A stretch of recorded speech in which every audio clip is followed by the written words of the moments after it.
Jens Peter Kimprud, l'ambassadeur plénipotentiaire du Royaume de Norvège près le Bénin, et le ministre des Affaires étrangères et de la Coopération, Aurélien Agbenossi, étaient face à la presse pour faire le point de la visite de l'ambassadeur qui a résidence au Nigeria. Un séjour qui s'inscrit dans le cadre du renforcement des relations diplomatiques entre la Norvège et le Bénin, mais également d'un suivi des recommandations de la visite officielle de travail du président Patrice Talon à Oslo du 7 au 9 novembre 2018.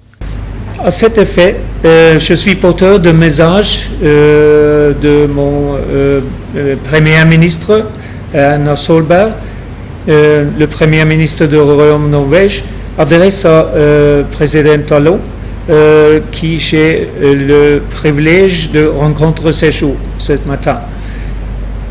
Je voudrais préciser qu'en regard de la nouvelle dynamique de coopération entre les deux pays, le Royaume Norvège a décidé de rendre éligible le Bénin au programme du développement norvégien Oil for Development.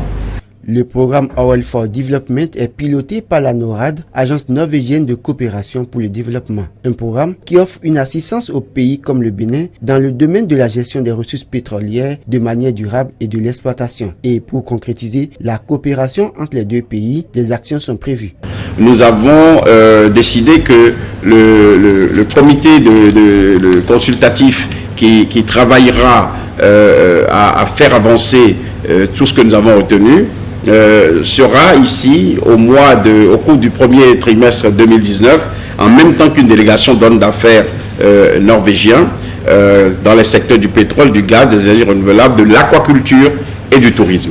À cela s'ajoute la décision du chef de l'État d'organiser au cours du second semestre de l'année 2019 une semaine du Bénin en Norvège pour permettre aux hommes d'affaires du Bénin de mieux se familiariser avec les normes du marché norvégien. Toutefois, après la visite de travail du président de la République en Norvège en novembre dernier, des entreprises norvégiennes se sont déjà rendues au Bénin. Depuis la visite du président de la République, depuis son retour, on a au moins 3 groupes importants, Panoro Énergie, Jacobsen Electro Group et Vissim, qui se sont rendus au Bénin.